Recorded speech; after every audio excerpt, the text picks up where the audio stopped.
Let us continue with our security morning and go on down to the former Coast Guard lieutenant and former head of the NOC. His name is, he's known by most as Commander Garvin Heerah. Thank you very much for taking the time to be with us, sir, and good morning to you. Good morning, Rennie. Good morning to our listening and viewing audience. It is good to have you here. Viewing, indeed, he's quite correct, because as soon as we are through with this on Monday afternoon, this discussion will be available on our YouTube channel. That's YouTube Pt.1, and you will see this interview. So thank you so much for being here. I guess Homeland Security is our area, but Homeland Security does not happen in isolation. There are many things that contribute to it, including cooperation with nations across the world. The situation with Britain leaving the European Union is something that is of economic significance, but also of security significance. So before we get home here, let me ask you, how do you see this affecting security? This is Britain's decision to leave the European Union, and now a whole lot of trade agreements would have to be, trade and security arrangements would have to be reintroduced and done anew. How do you view this exit? Well, I've been following the developments, and it is important to note that it's not just as is being, at first it was being broadcasted and advised, that it's not just a pull-out or decision by a referendum's vote. One has to understand that Britain initialized Article 50, and we've been following the development of Article 50, which follows a 5-step process for a nation, a state, to leave the European Union. Mm-hmm.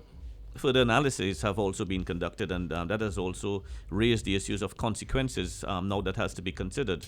For instance, the foreign trade treaties, political ramifications, issues with regards to immigration, issues with regards to what was known as security policies, especially in the field of counterterrorism, and strongly even that we didn't even look at. One of your speakers this morning raised it, which is also a serious concern, which is the aspect of sports and athletics and yes, those type of issues.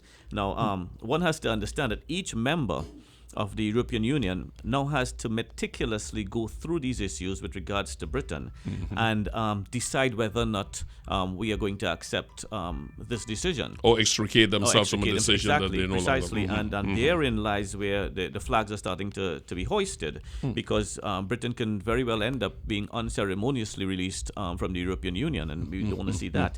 One has to pay attention also that Scotland, for instance, has declared already they've pulled themselves out and they said, hey, we are staying in.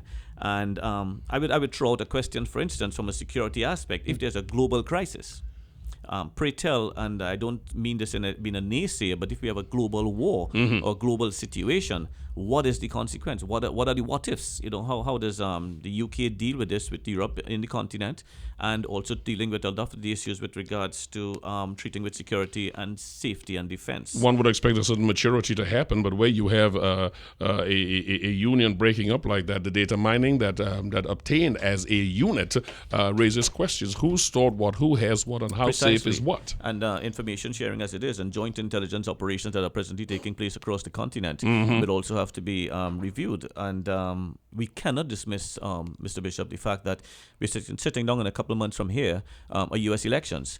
We have already seen the global plunge of the economy with regards to the investments and the markets with Britain's decision. Yes. With the U.S. elections, and depending on the result of that, we could be very facing a double Dutch here on the issues.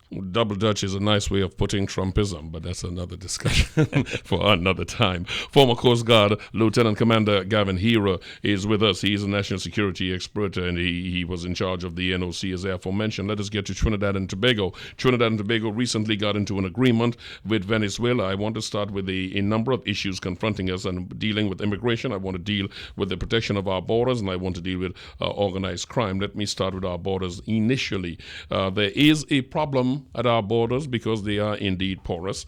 There is, has many times been said, we don't have the manpower to man all these access points. Trinidad and Tobago just got into an agreement with Venezuela for joint patrolling of the borders of Trinidad and Tobago and Venezuela. How important is that decision, in your view, towards dealing with a number of things, including a lot of illegal stuff coming through from down south and coming up, passing through here? Well, it's public knowledge that there is a significant illegal trade that takes place between the mainland of Venezuela and the Trinidad and Tobago, and various points in Trinidad and Tobago. Answering your question directly, I think the decision by the government to have joint patrols, and I would like to say, by extension, joint relations with Venezuela is a step in the right direction. It is not a new step. It is what would have existed before, existing within the clauses of the bilateral agreement between Trinidad and Tobago and Venezuela. What has to understand now is that the dynamics have changed.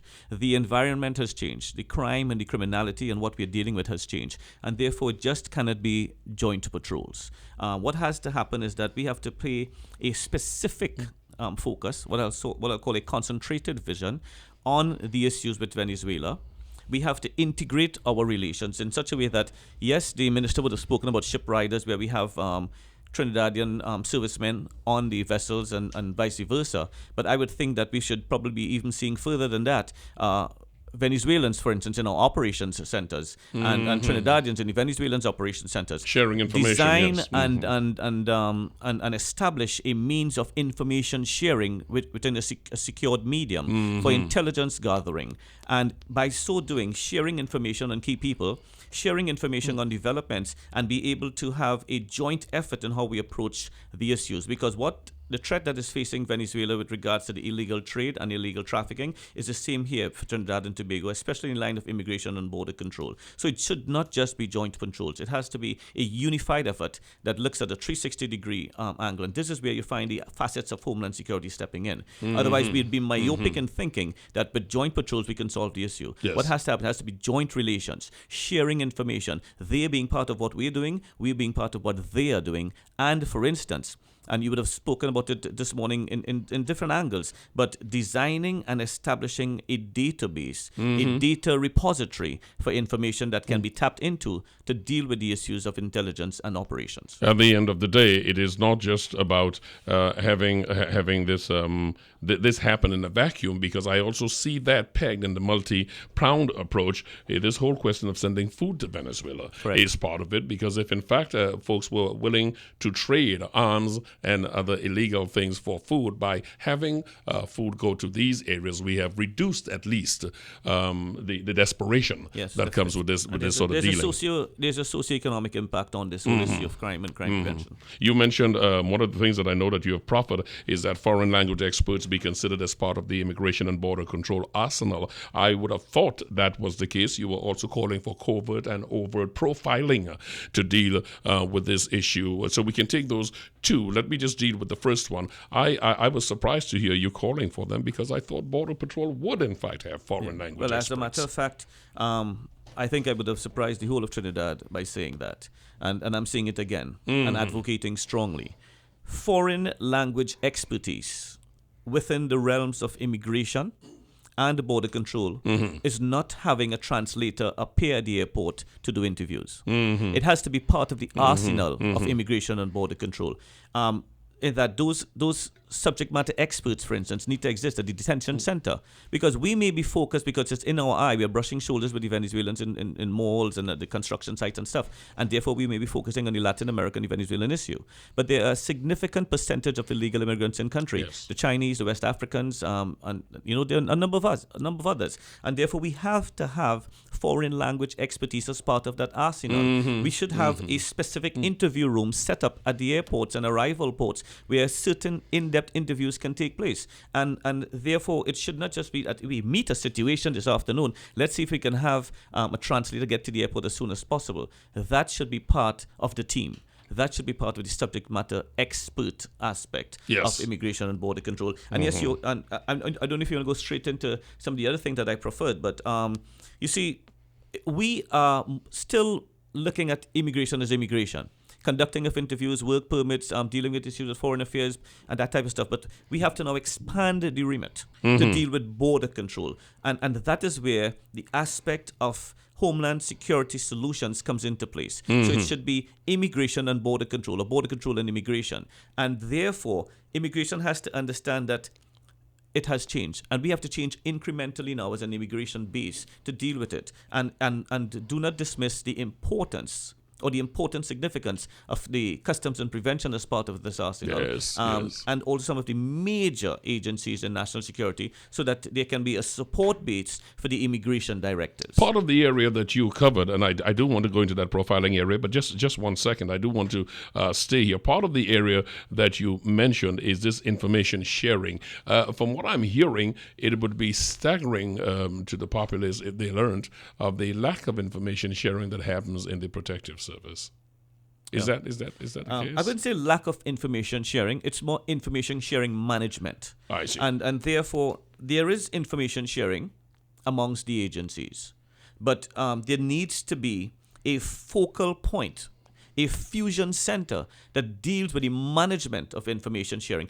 Information shared and not managed properly can wither away. Yeah, it cannot be applicable, for instance, to an operations. Previously, at what was the National Operations Center, I'm not too sure where and what the government is doing now with the redevelopment, reestablishment of the platform, was designed a joint intelligence sharing forum where intelligence would be shared, and there will be one common intelligence product, and everyone would have an interface, would have an input, and would be able to fit to their part of the puzzle. Now, if information sharing is not managed, that information may very well not reach where it's supposed to reach in time, may not meet the specific agencies that can contribute to it, and in fact may affect the efficacy of an operations result. Yeah, because it's one thing to data mine, it's another thing to analyze it properly and use it as part of strategizing to move forward. And the security classifications that come with managing information that is secret, strictly confidential, or that is for eyes only. Is this a case at all about the cost of it outstripping the ability of the country to adequately bring the technology that's needed to have these agencies work together? One thing you already covered it. The issue of the information being gathered is there. We talk about management. I got that. One of the things that folks have said repeatedly, and I think you alluded to it, I read somewhere, where technologically we are challenged.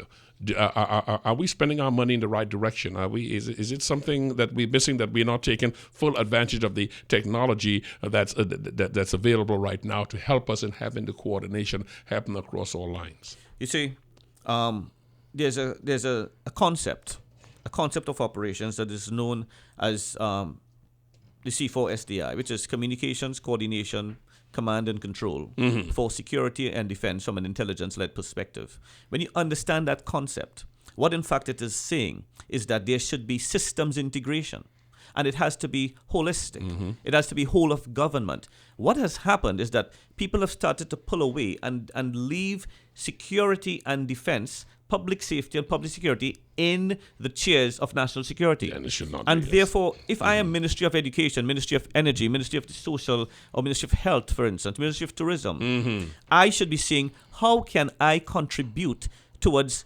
reduction of crime, towards a safer and secure Trinidad and Tobago, so that my citizens can have a semblance of hope for Trinidad and Tobago? When we take that concept into play on the C4SDI, what is happening is that we should integrate systems in the government, interministerially, so that information can be passed, and that information can be used in order to drive on anti-crime, drive on issues of security, drive on issues of public safety, and very importantly, drive on the issues of public awareness. Because when you keep your citizens informed, when you allow them to know what is taking place factually, with information they need to know, you need to bring them into the bedroom, but they need to know, hey, this is happening, or we have a roadblock, or we have an accident, or we have a situation taking place, and you can divert the traffic, and people are hearing you, and they're seeing that solutions are being put in place. It brings a semblance of hope. Right now, Trinidad is very volatile because nobody's speaking, nobody's saying it. What are they doing? That seems to be the question. Now, I go back to technology. To enhance what I've just discussed carries a significant technological backbone. That was a stepping stone, an already decided concept that was being established previously.